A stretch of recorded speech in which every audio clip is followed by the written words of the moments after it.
오늘 우리에게 주시는 말씀은 누가복음 8장 35절에서 39절까지 말씀입니다. 제가 본문 말씀을 봉독해 드리겠습니다. 사람들이 그 이루어진 일을 보러 나와서 예수께 이르러 귀신 나간 사람이 옷을 입고 정신이 온전하여 예수의 발치에 앉아 있는 것을 보고 두려워하거늘 귀신 들렸던 자가 어떻게 구원받았는지를 본 자들이 그들에게 이르매 거라사인의 땅 근방 모든 백성이 크게 두려워하여 예수께 떠나 가시기를 구하더라. 예수께서 배에 올라 돌아가실새 귀신 나간 사람이 함께 있기를 구하였으나 예수께서 그를 보내시며 이르시되 집으로 돌아가 하나님이 내게 어떻게 큰 일을 행하셨는지를 말하라 하시니 그가 가서 예수께서 자기에게 어떻게 큰 일을 행하셨는지를 온 성내에 전파하니라. 아멘. 오늘 주일은 주신 말씀 누가복음 8장 35절에서 39절 말씀을 갖고 팬데믹 이후 하나님이 꿈꾸시는 회복은 이라는 제목으로 하나님의 말씀을 전하도록 하겠습니다. 오늘 본문 말씀의 배경이 되는 도시는 요단 동남쪽에 위치한 거라사라고 하는 동네입니다. 이 거라사에 많은 사람들이 모여들게 되었는데 그들이 모여든 이유는 두 가지 때문이었습니다. 첫째는 그 거라사가 가지고 있는 위치가 아주 중요한데요. 이 거라사는 요단 동남쪽에 위치한 지역인데 그 지역을 가리켜서 퍼타일 크레센트 지역이라고 얘기합니다. 비옥한 초생딸 지역의 일부입니다.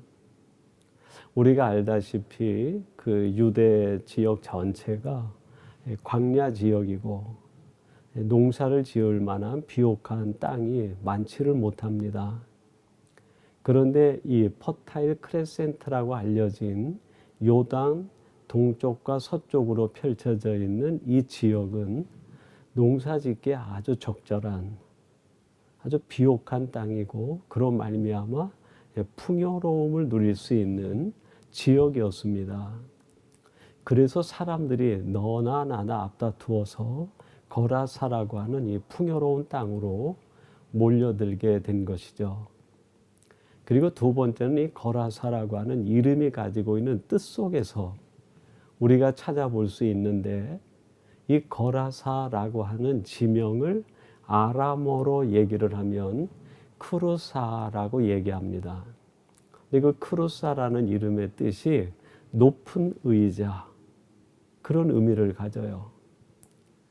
당시에 이 높은 의자는 왕들이 앉는 의자를 의미하고 높은 관직과 최고의 위치에 오른 사람이 앉는 의자를 뜻하는 것이죠.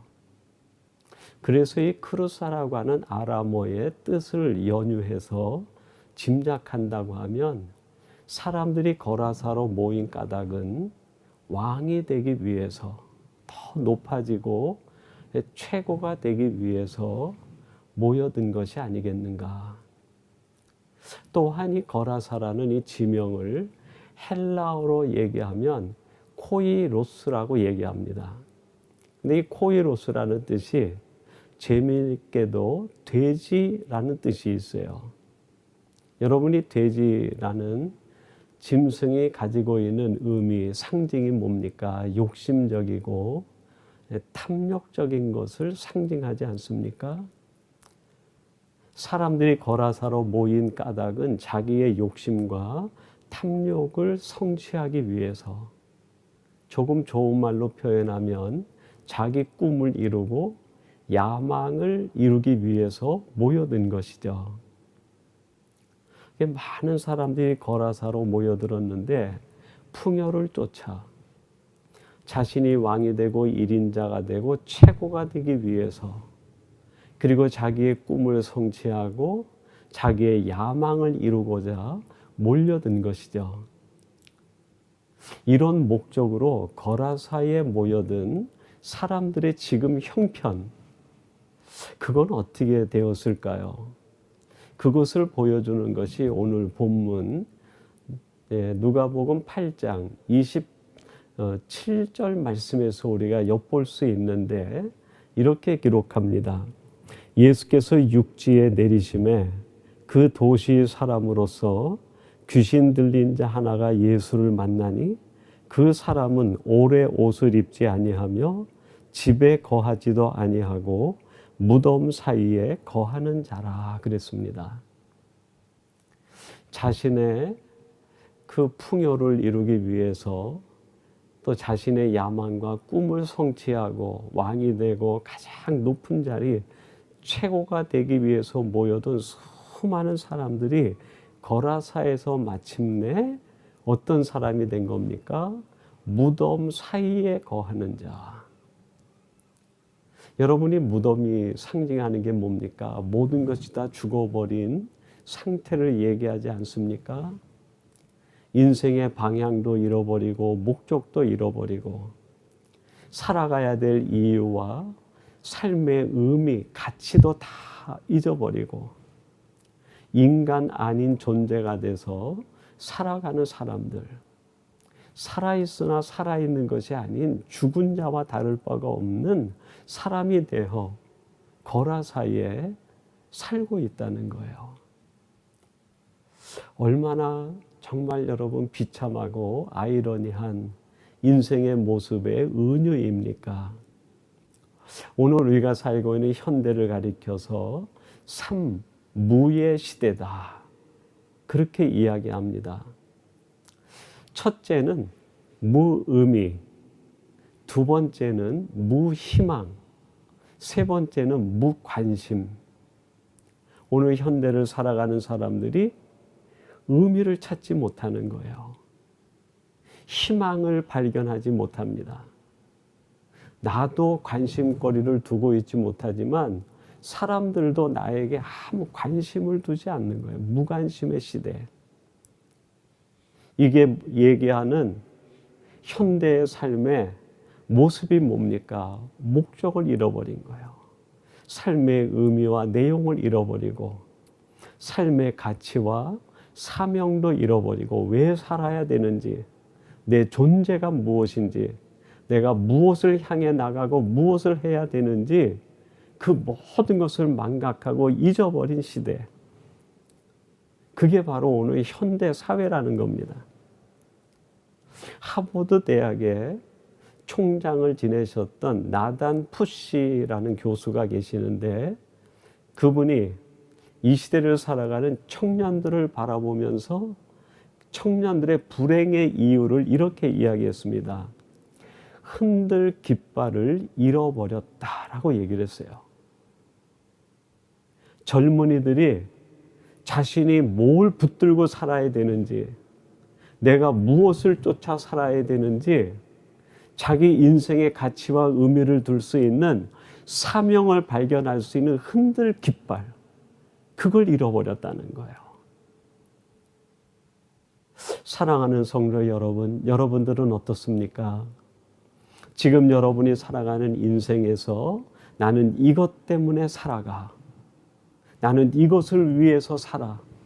내 인생의 목적은 이것이고 내 삶의 사명은 이것이고 내가 살고 죽는 이유는 이것 때문이라고 분명히 말할 수 있는 여러분이 붙들고 있는 깃발, 여러분이 발견한 의미, 여러분이 가지고 있는 희망의 횃불, 여러분 마음에 불타오르는 사명, 이것이 있는가 한번 자문해 볼 필요가 있지 않겠습니까?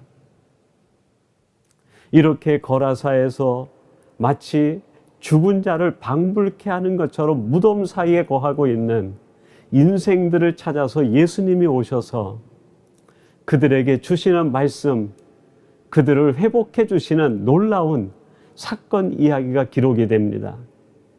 예수님이 그 거라사에 오게 되며 그 귀신 들린 자를 만나서 그를 치유해 주시는데 그 내용의 말씀이 35절 말씀입니다. 한번 주목해 보세요. 이렇게 말씀합니다.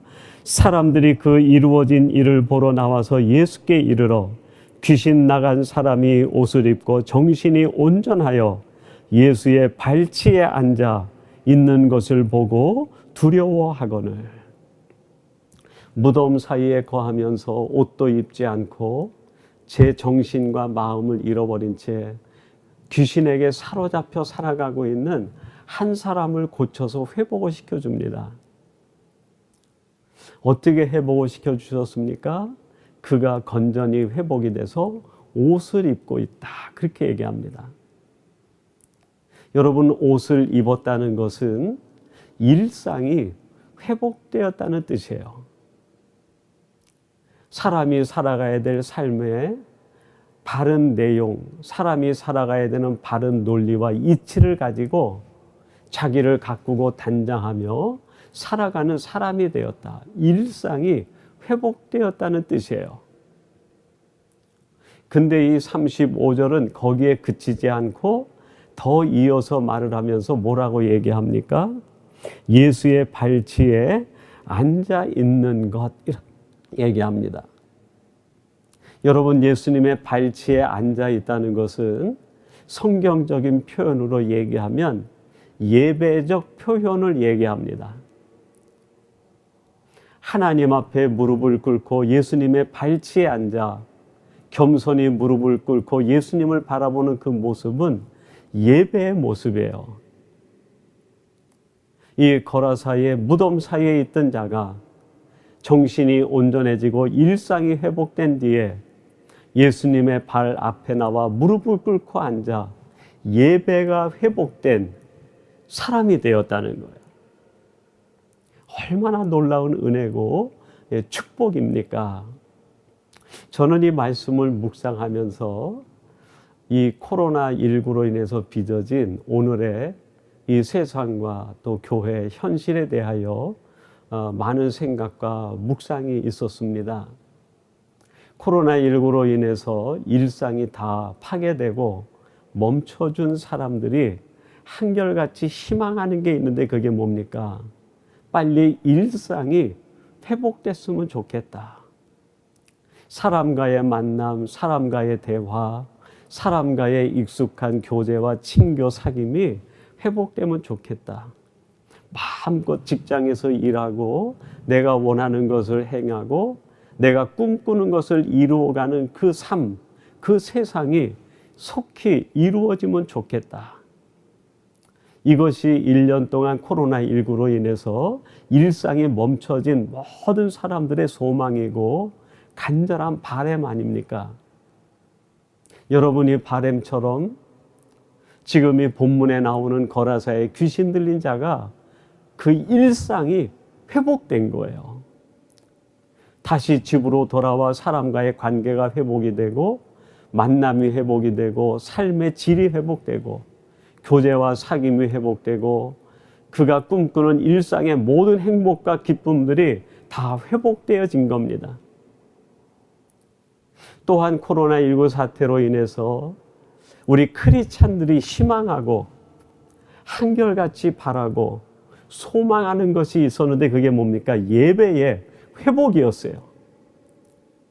빨리 코로나19가 끝나서 성전에 가서 성도들과 함께 예배하고 마음껏 찬양하고 기도하고 하나님 앞에 경배드리는 예배 회복이 일어나면 좋겠다. 이것만 일어난다고 하면 내 인생에 더 바랄 것이 없다고.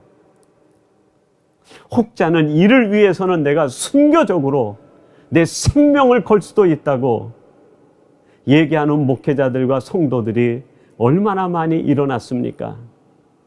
여러분, 이런 성도들의 바램처럼 이 거라사 무덤 사이에 거하는 이 사람의 삶에 있어서 예배가 회복이 되어진 거예요.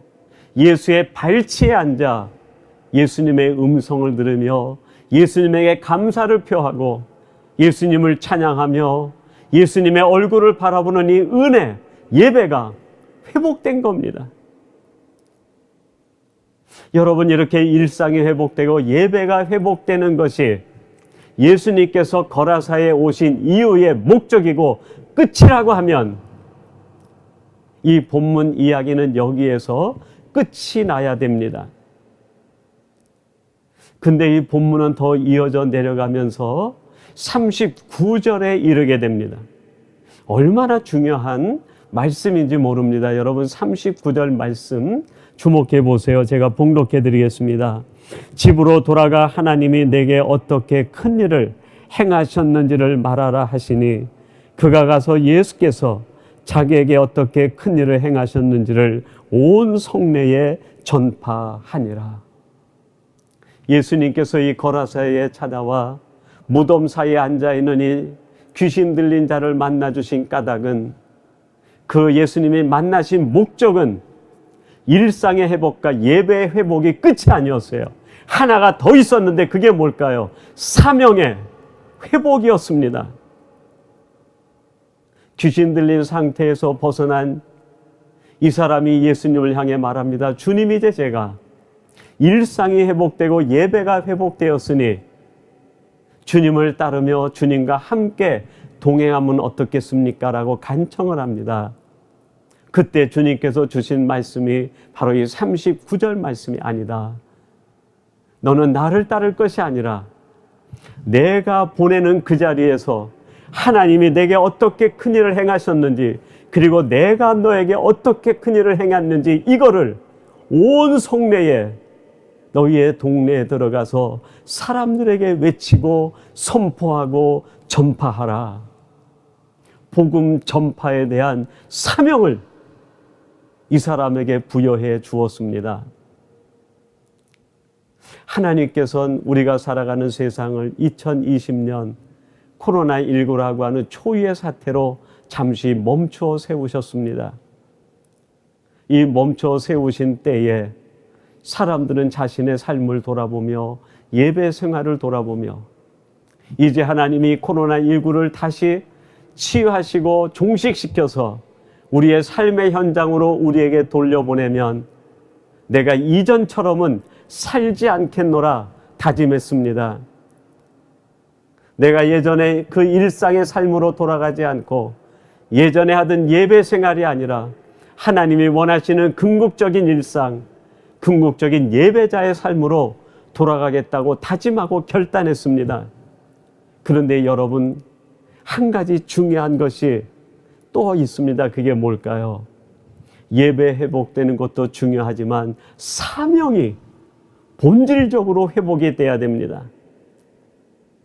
하나님께서 우리를 세상에 보내신 이유, 하나님이 우리를 사랑하신 까닭, 우리를 구원하시고 하나님의 자녀로 일꾼으로 세워주신 그 이유, 우리가 있는 곳에서 하나님이 보내신 그 자리에서 예수 그리스도의 복음과 하나님의 사랑, 내가 어떻게 구원받았고 하나님이 나에게 어떻게 큰일을 행하셨는지 이거를 선포하라고 하신 이 사명, 이걸 감당하는 것이 우리에게 회복되어져야 합니다.